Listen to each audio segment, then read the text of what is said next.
I'm Khalida Hamza, and for the longest time, I was absolutely convinced that Islam held all the answers. It wasn't just what I believed. It was who I was, down to my very core. Then I encountered a single verse that completely turned my world upside down. I grew up being told never to question anything. Islam was flawless. The Quran was God's final message. But then I stumbled upon something that left me reeling. It wasn't from some outside critic or skeptic. It was right there in the very book I trusted completely. What was this passage? And how did it make me reconsider everything I thought I knew? What followed transformed my entire existence. If you're wrestling with uncertainty, or if something deep down has been telling you that things don't quite add up, I want to tell you what happened to me.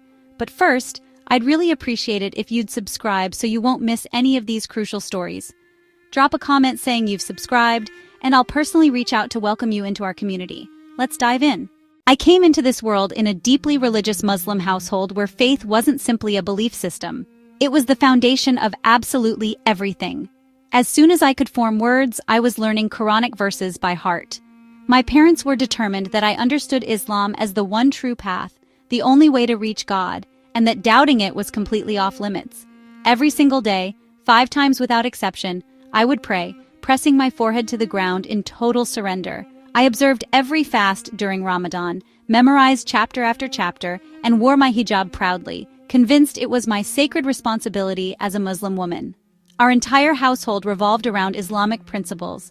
We joyfully celebrated Eid, carefully avoided anything deemed forbidden, and lived by every guideline given to us.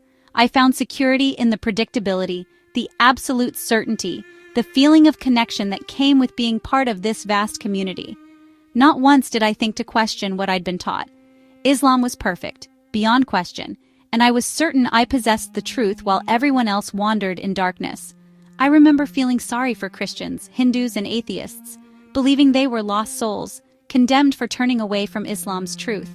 Whenever doubts tried to surface, I drowned them out with extra prayers and more Quran recitation. Because deep in my heart, I genuinely believed Islam provided every answer I'd ever need. At least, that's what I thought until everything shifted. It was just another regular day, one I never could have imagined would alter the trajectory of my life. I was in my bedroom, leafing through the Quran like I'd done thousands of times before. But this time, my gaze fell on a verse that either I'd never really seen or never truly contemplated. Something about it felt urgent, like it was demanding I pay attention. The verse was Surah An-Nisa 4:34. Men are in charge of women by right of what Allah has given one over the other, and what they spend for maintenance from their wealth.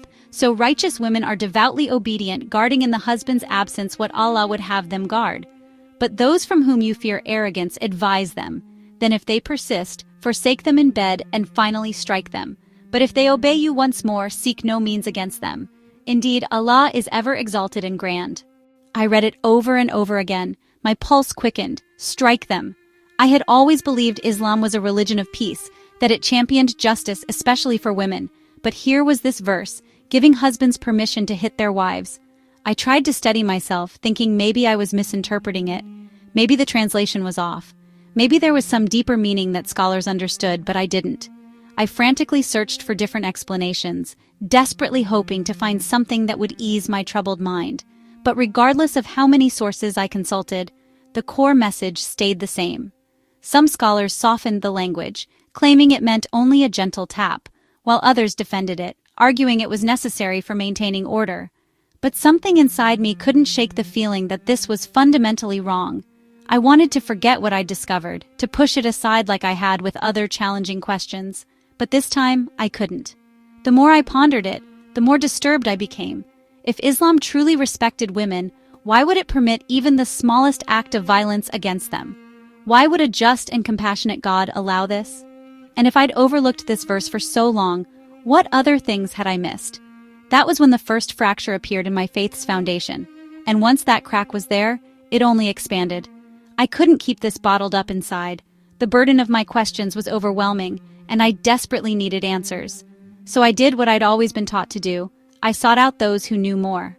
I approached my mother first, carefully choosing my words so I wouldn't sound like I was questioning our faith. Mama, I came across something in the Quran today about husbands disciplining their wives. What does it actually mean? She barely glanced up from her task. It means exactly what it says. A husband has authority over his wife.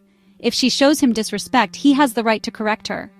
Her matter-of-fact response sent a chill down my spine. I pushed further. But why would Allah allow a man to hit his wife? Doesn't that contradict justice? She sighed, finally meeting my eyes. Khalida, you don't understand. You're too young to question these matters. Allah's wisdom is beyond our comprehension. We simply obey. That answer wasn't sufficient for me. I needed something more substantial than just obey. So I approached an imam after Friday prayers, hoping he'd provide a more thorough explanation. Sheikh, I read Surah An-Nisa 434 and I'm confused. Why does it allow a man to strike his wife? He smiled with patience. Sister, don't let Western thinking confuse you. Islam grants women rights like no other religion. This verse isn't about abuse, it's about discipline.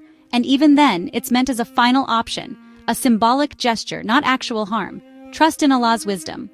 I nodded politely, but inside I felt more unsettled. If this was truly about discipline, why did it involve physical force at all? Why would a loving God permit even a symbolic act of violence? No matter how much I wanted to accept his explanation, it didn't feel right. I kept asking others, hoping someone would say something that would calm my troubled heart. But every response was identical.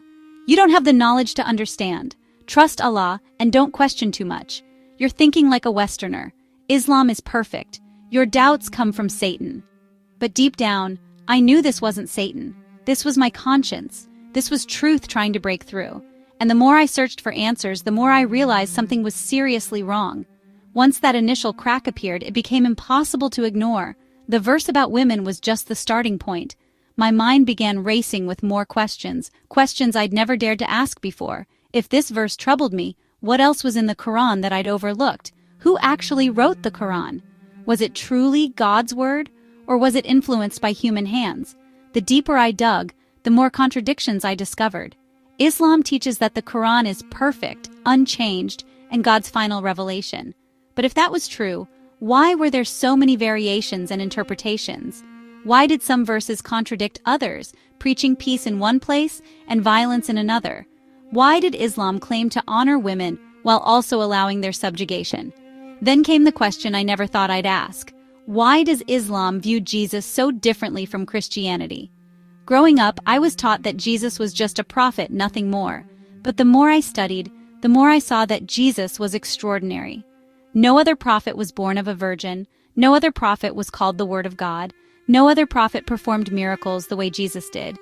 Yet Islam reduced him to just another messenger. Why? I couldn't stop myself from researching. I began reading Christian texts, comparing them to the Quran.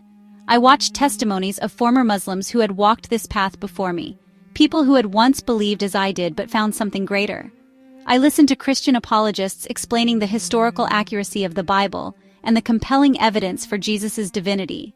The more I learned, the more Islam's foundation began to crumble beneath me. What if I had been wrong all along? What if the truth I had been so certain of wasn't the truth at all?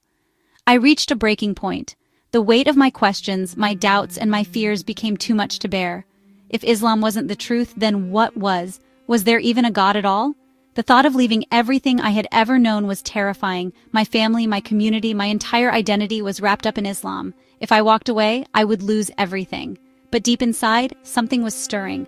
For the first time in my life, I allowed myself to truly seek, not just to defend what I had been taught, but to open my heart to whatever the real truth might be. I whispered a desperate prayer, not knowing who was listening. God, if you are real, if you are there, show me the truth. Then something happened that I will never forget. One night I had a dream so vivid, so real, that I woke up shaking. In the dream I was walking in complete darkness, unable to see where I was going. Fear gripped me. I felt lost, alone. But then in the distance I saw a figure glowing with a light so bright, so pure, that it cut through the darkness. As he came closer, I felt something I had never experienced before, an overwhelming sense of peace, love, and safety. I tried to see his face, but the light was too intense. Yet in my spirit I knew who he was. It was Jesus. And then he spoke, not with his lips, but directly into my soul. I am the way, the truth, and the life. I woke up gasping, my heart pounding. Those words echoed in my mind over and over. I am the way, the truth, and the life. I had heard them before.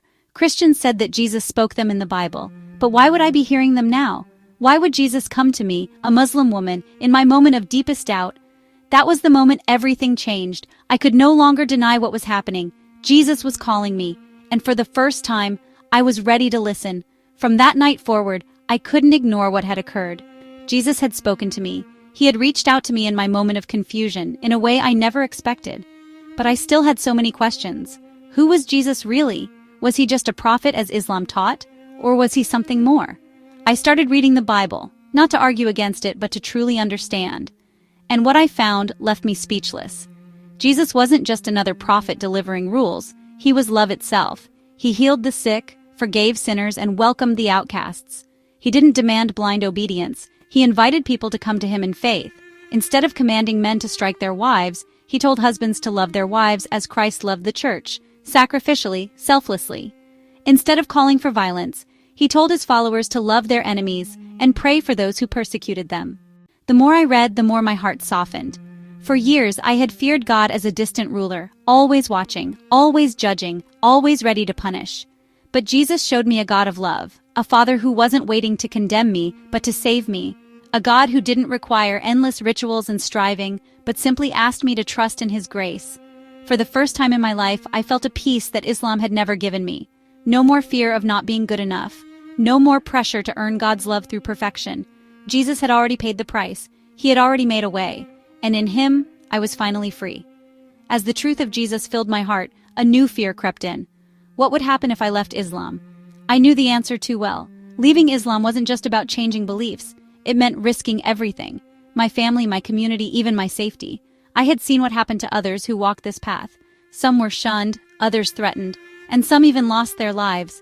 I thought of my parents, how disappointed, how heartbroken they would be. Would they disown me? Would they ever speak to me again? The thought of losing them crushed me. For weeks, I wrestled with fear. I prayed, I cried, I begged God for guidance. But every time doubt crept in, I heard his words again. I am the way, the truth, and the life. I couldn't unsee what I had seen. I couldn't deny what I now knew in my heart. And I realized something.